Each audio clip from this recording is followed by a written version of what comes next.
Новосибирское метро – первое место в мире по длине метромоста. Третье место в России по количеству пассажиров в метро.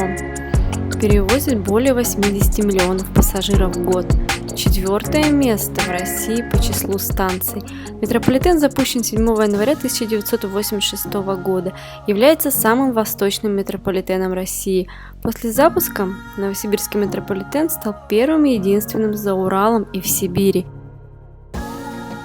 При движении поездов по первому пути станции являются женским голосом, а при движении по второму пути – мужским. Интервал движения поездов в час пик от 2 минут. Из-за климата Новосибирский метрополитен претендует на звание самого экстремального в мире. Оплатить проезд в метрополитене можно несколькими способами. Жетоном, бесконтактной банковской картой или смартфоном. Билеты можно купить как в кассах, но они, как правило, сейчас не работают уже много где. И вот в таких автоматах.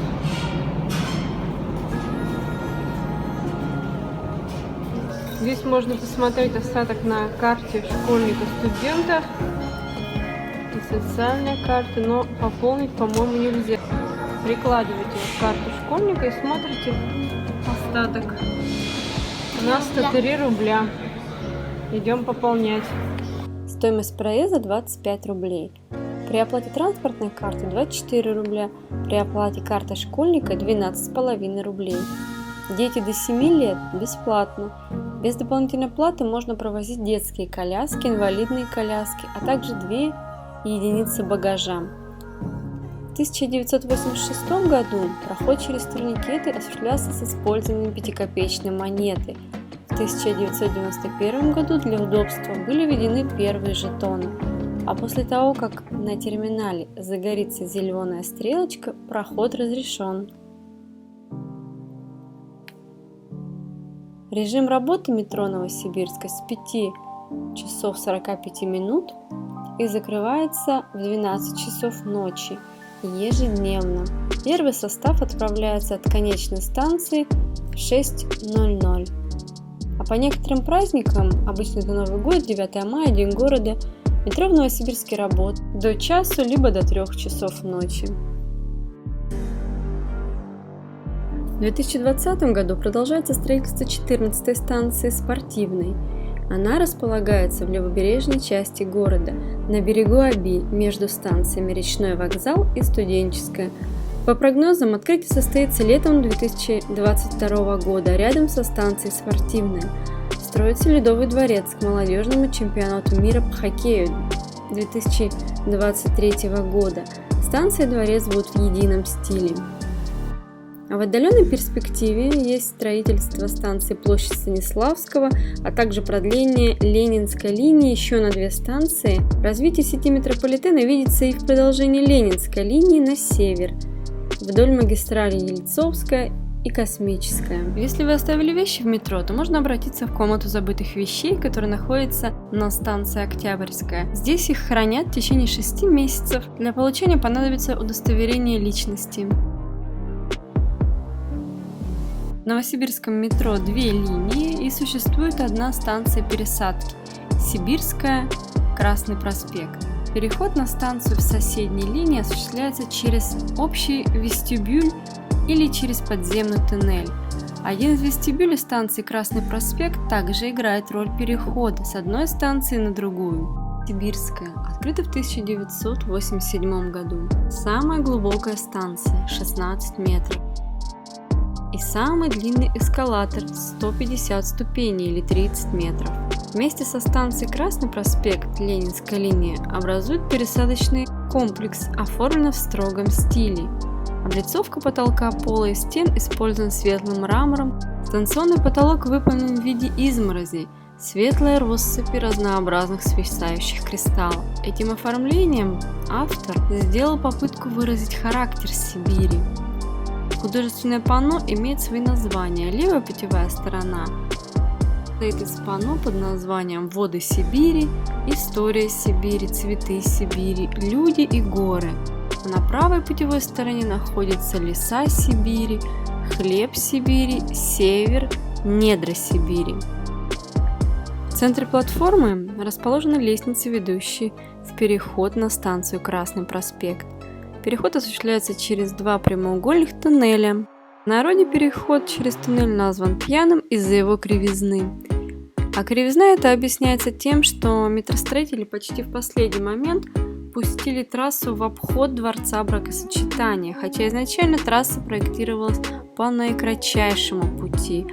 Но для ускорения пересадки на Ленинскую линию можно воспользоваться западным совмещенным вестибюлем. А вот на станции Сибирская я часто прогуливала школу. И даже вот здесь где-то много-много лет были написаны мои инициалы с подружкой. В общем, мы часто прогуливали уроки именно в этом переходе. Здесь было тепло, мы снимали одежду, расстегивались и тусовались здесь. Катались от станции к станции, общались, знакомились. И в этом переходе у нас была тусовка даже какое-то время. В общем, здесь два перехода. Они поделены между собой. В одну сторону поток идет, и в другую. Музыканты также играют в одном переходе и в другом. Сейчас пойдем смотреть, кто там во втором. На самом деле переходы очень длинные. Проще по эскалатору пройти.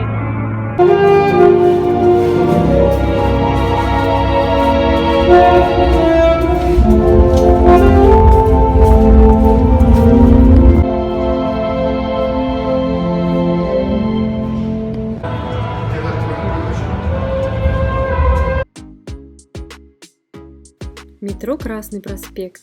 Станция открыта в 1986 году. Располагается в центральном районе на пересечении Красного проспекта и улицы Гоголя. Вместе со станцией Сибирская, Дзержинская линии образует пересадочный комплекс, оформлен в строгом стиле. Барельефы над входами на станцию изображают советских воинов и советскую атрибутику. Между станциями Красный проспект и Сибирская построен довольно длинный пешеходный туннель. Метро Площадь Ленина открыто в 1986 году. Располагается под площадью в центре города, на Красном проспекте. Станция оформлена в лаконичном стиле с использованием отделки мрамора и гранита. В концах платформы изображение Кремля и рука с факелом. Возле станции находится театр оперы и балета, филармония, краеведческий музей, архитектурная академия и городская мэрия. Станция Речной вокзал открыта в 1986 году. Единственная станция с боковыми платформами и центральным расположением путей, примыкает к метромосту через Обь. Архитектура и оформление станции, стены и колонны отделены серо-голубым мрамором. Пол отделан гранитом, станционный потолок сделан алюминиевым профилем.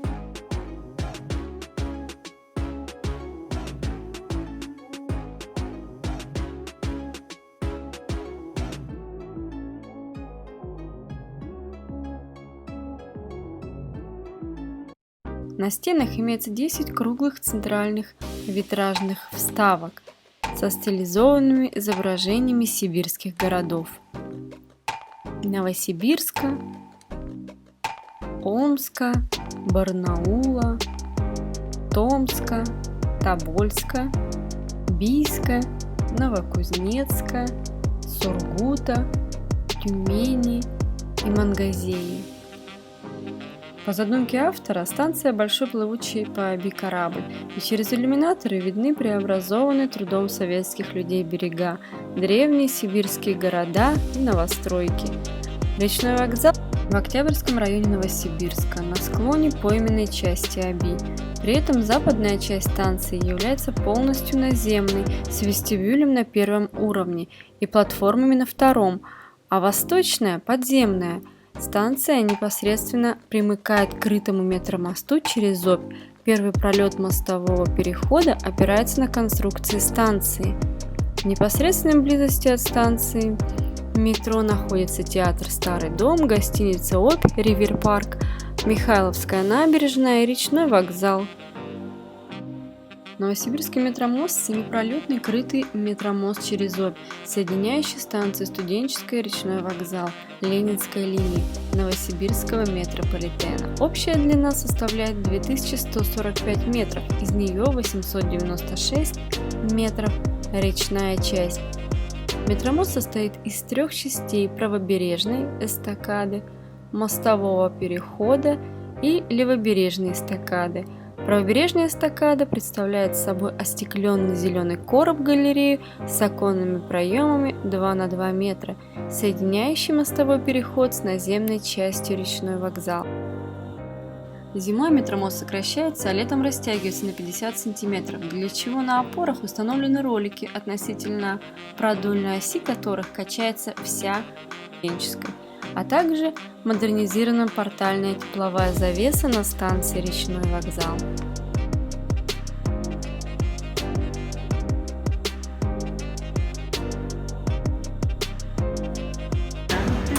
Площадь Маркса. Станция метро Площадь Маркса. Конечная станция Ленинской линии Новосибирского метрополитена. Является 8-й на Ленинской линии и в системе Новосибирского метрополитена. Расположена между действующей станцией Студенческая и проектируемой площадью Станиславского.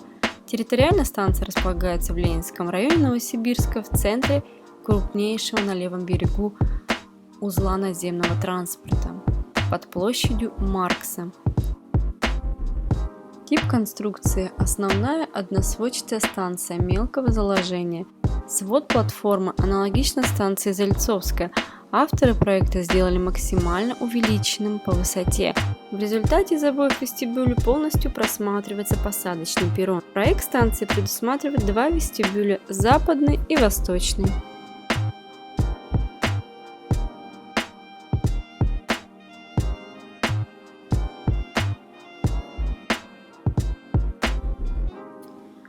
Метро Гагаринская. Станция открыта в 1992 году. Названа в честь космонавта Юрия Гагарина.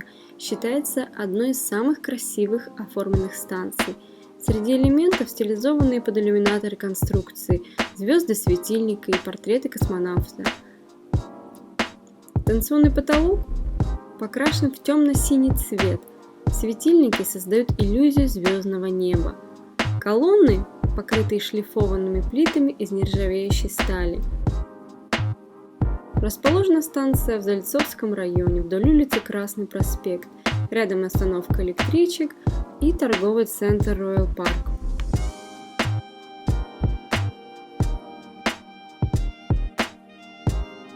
Станция метро Зальцовская.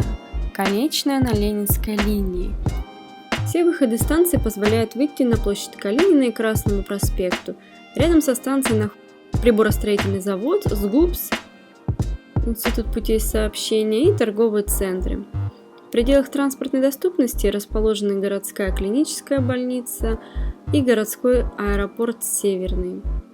Станция построена открытым способом. Свод платформы аналогичен станции Площадь Маркса. Авторы проекта сделали максимально увеличенным. В результате из обоих вестибюлей полностью просматривается весь перрон. Станция расположена на склоне поймы реки Ельцовки, поэтому южный и ближний к реке вестибюль не имеет эскалаторов.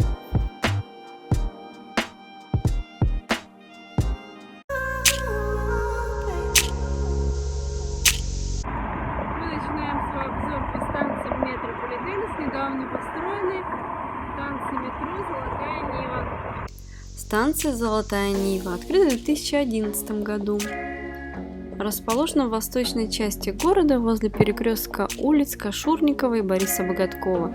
Обеспечивает транспортную доступность Гусинобродского и восточных жилых районах. Архитектурная доминанта – колонны в виде золотых колосьев. Золотая Нива – это 13-я станция Новосибирского метрополитена, конечная на Дзержинской линии, расположена между действующей станцией Березовая роща и планируемой Гусинобродской на границе Дзержинского и Октябрьского района. Началось ее строительство в 2007 году, а была она открыта в 2010. и опять закрыто с конструкционными проблемами. Повторное открытие состоялось 10 февраля 2011 года, но уже полное движение началось лишь в 2012 году. А еще в 1980-е была утверждена программа развития метрополитена до 2015 года по Дзержинской линии, Гусинобродская, затем следующая за ней Довата. Однако из-за нехватки финансирования данная программа не выполнилась.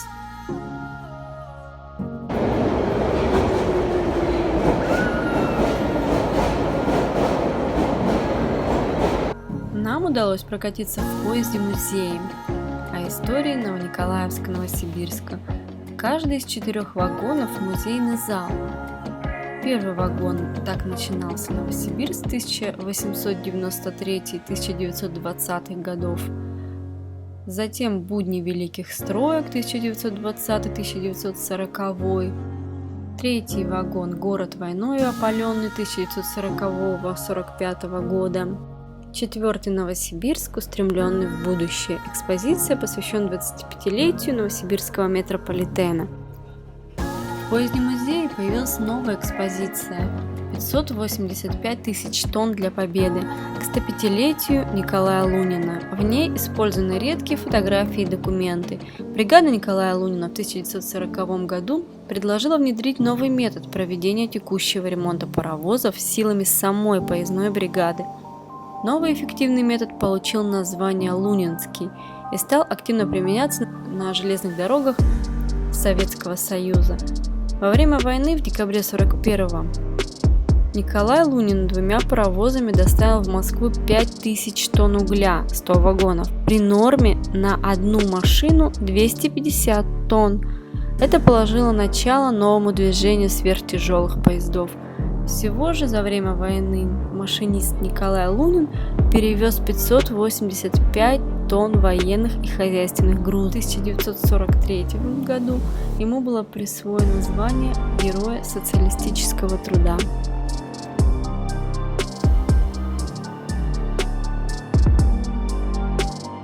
А если вам понравилась информация и вы узнали что-то новое для себя, то поставьте мне лайк и оставляйте свое мнение в комментариях. Конечно же, подписывайтесь, чтобы не упустить новые, еще более познавательные и интересные видео от меня. Спасибо вам за внимание!